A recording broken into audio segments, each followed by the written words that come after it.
जय जय शङ्कर हर हर शङ्कर जय जय शङ्कर हर हर शङ्कर जय जय शङ्कर हर हर शङ्कर जय जय शङ्कर. அத்வைத்தம் தெய்வத்தின் குரல் 6ஆம் பாகம். அத்வைத்த சாதனை எளிதாக தோன்றினாலும் கடினமானது. ஆனால் மனசை கழட்டிவிட்டால்தானே அந்த அத்வைத்த சித்தி. அப்படி கழட்டுவதுதான் மகா கஷ்டமாய் இருக்கும். கழட்டிவிட்டால் உடனே பரம ஈஸியாக பிரம்மானந்த மோக்ஷம் என்பது வாஸ்தவம். ஆனால் கழற்றுவது தொளதொளவென்று சட்டை போட்டு கொண்டிருந்தால் சுலபமாக கழற்றி போட்டுவிடலாம். இறுக்கமாக இருந்தால் சிரமம்தான். அதைவிட மேல் தோலையே கழட்டி போடு என்றால் எத்தனை கஷ்டம். அந்த மாதிரி நம் உடம்போடையே ஒட்டி கொண்டு தோல் இருக்கிறது போலத்தான் உள்ளே மனஸ் கெட்டியாக ஒட்டி கொண்டிருக்கிறது. துணியில் அழுக்கு அப்படியே சிக்கு பிடித்திருக்கிற மாதிரி.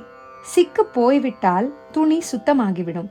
புதுசாக சுத்த துணியை சிருஷ்டி பண்ணவில்லை. ஏற்கனவே இருக்கிற துணியைத்தான் சிக்கு போக்கி சுத்தம் பண்ணுவது. அந்த மாதிரி ஜீவனுக்கு புதுசாக பிரம்மம் என்ற ரூபத்தை சிருஷ்டி பண்ணவில்லை. தற்போது பிடித்திருக்கிற சிக்கான மனசை தேய்த்து சிக்கை போக்கிவிட்டால் போதும். அவனே தன்னுடைய நிஜஸ்வரூபமான பிரம்மமாக நிற்பான். ஆனால் அந்த சிக்கு நன்றாக கெட்டியாக பிடித்து கொண்டிருப்பதை போக பண்ணுவதுதான் அசாத்தியமாக இருக்கிறது. மனஸ் லேசில் அழிய மாட்டேன் என்கிறது. மனஸ் என்பது என்ன? எண்ணங்களை உற்பத்தி பண்ணும் கருவி. எண்ணம் நின்று போனால் மனசும் இல்லாமல் போய்விடும். ஆனால் எண்ணத்தை தான் நிறுத்தவே முடியவில்லை. அது சதா சர்வதா 4 கால் பாய்ச்சலில் எங்கேயாவது பீத்து கொண்டு ஓடுவதாகவே இருக்கிறது. எத்தனையோ அனுபவங்கள் அனுபோகங்கள் நாம் கண்டிருக்கிறோம், கண்டு கொண்டே இருக்கிறோம். நமக்கு தெரிந்து இந்த ஜென்மாவில், தெரியாமல் எத்தனையோ பூர்வ ஜென்மாக்களில். அதுகள் ஒவ்வொன்றின் சுவடும் எண்ணத்தின் வேறாக மனசுக்குள் நன்றாக ஓடி ஓயாமல் ஒழியாமல் ஏதாவது சிந்தனையை முளைக்க பண்ணி கொண்டே இருக்கிறது. பெருங்காயம் செலவான விட்டும் அது இருந்த பாத்திரத்தில் நெடி விடாமல் இருக்கிறதோ இல்லையோ, அந்த மாதிரி நாம் அனுபோகங்களை அனுபவித்து தீர்த்த பின்னும் அதன் நெடி விடாமல் இருக்கிறது. அதைத்தான் வாசனை, ஜன்மாந்திர வாசனை, சம்ஸ்கார வாசனை என்றெல்லாம் சொல்வது. அது என்ன பண்ணும் என்றால் அந்த அனுபோகத்தை பற்றிய எண்ணத்தை மனசில் கிளப்பிக் கொண்டே இருக்கும். அதை மறுபடி அடைந்து அனுபவிக்க என்ன வழி என்று மனஸ் பிளான் போட வைத்துக் கொண்டே இருக்கும். இந்த நெடி அடங்கினால்தான் வாசனா க்ஷயம் என்பது இதுதான். மனஸ் நின்று போகும். நின்று போகும் என்றால் முடிந்து போகும் என்று அர்த்தம். ஓடுகிற ஒன்று நிற்குமானால் அதுதானே ஓட்டத்திற்கு முடிவு. ஜலப்பிரவாகம் ஓடிக்கொண்டே இருக்கும் ஒன்று. அதை அணை போட்டு ஜலத்தை நிறுத்துகிறோம் என்றால், நின்று போகும்படி செய்கிறோம் என்றால் அப்போது ஓட்டம் முடிந்து விடுகிறதோ இல்லையோ.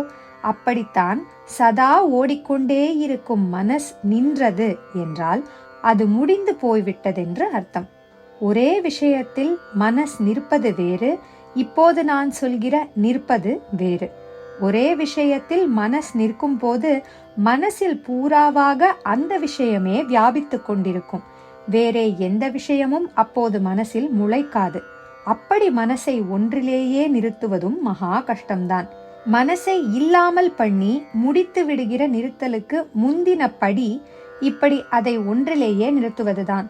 ஒரு குரூரமான மிருகம் 4 திசையிலும் பாய்ச்சு காட்டி ஓடிக்கொண்டே இருக்கிற வரையில் அதை எப்படி குறிவைத்து ஷூட் பண்ண முடியும்? அது ஒரு இடத்தில் நிற்கும்படி பண்ணினால் அப்போது ஷூட் பண்ணி விடலாம் அல்லவா? அப்படி நானா தினசு சிந்தனைகள் ஓடிக்கொண்டிருக்கும் மனசை ஒரே விஷயத்தில் நிறுத்தினால்தான் ஷூட் பண்ண முடியும். இப்படி ஒரே விஷயத்தில் நிற்கிற போது மனஸ் என்பதே இல்லாமல் போய்விடவில்லை. அது இருக்கிறது. ஆனால் பல எண்ணங்களில் வாய் வைப்பதாக இல்லாமல் ஒரே எண்ணத்தில் தன்மயமாகி இருக்கும். நான் சொல்கிற மனசின் அழிவாகிய நின்று போதலுக்கு இது பூர்வாங்கம். இதற்கு அப்புறம் மனசே இல்லாமல் போய்விட வேண்டும். அப்போதுதான் ஆத்ம சாட்சா்காரம் உண்டாகும். அதாவது ஜீவ பாவம் போய் தான் பிரம்மமே என்பது தெரியும். ஆனால் இப்படி ஒன்றிலேயே மனசை நிறுத்துவது, அப்புறம் ஒன்று என்ற எண்ண வேரையும் பிடுங்கி போட்டுவிட்டு மனசையே சமூலம், அதாவது வேரோடு அழிப்பது என்றால் என்ன பிரம்ம பிரயத்தனம் பண்ணினாலும் முடியுமா என்றிருக்கிறது. காரணம், அநாத்ய வித்யா வாசனையா பிரவர்த்தமானே என்று சொன்னபடி எப்போது ஆரம்பித்தது என்றே சொல்ல முடியாத காலத்தில் இருந்து ஜன்ம ஜன்மாவாக மனசு துணியின் மேலே ஏறிவிட்ட அஞ்ஞான வாசனை சிக்கு அத்தனை தடிப்பாக ஆகியிருப்பதுதான். குறிப்பு, மகா சங்கல்பத்தில் வரும் சொற்றொடர். ஜெய ஜெய சங்கர, ஹர ஹர சங்கர, ஜெய ஜெய சங்கர, ஹர ஹர சங்கர, ஜெய ஜெய சங்கர, ஹர ஹர சங்கர, ஜெய ஜெய சங்கர, ஹர ஹர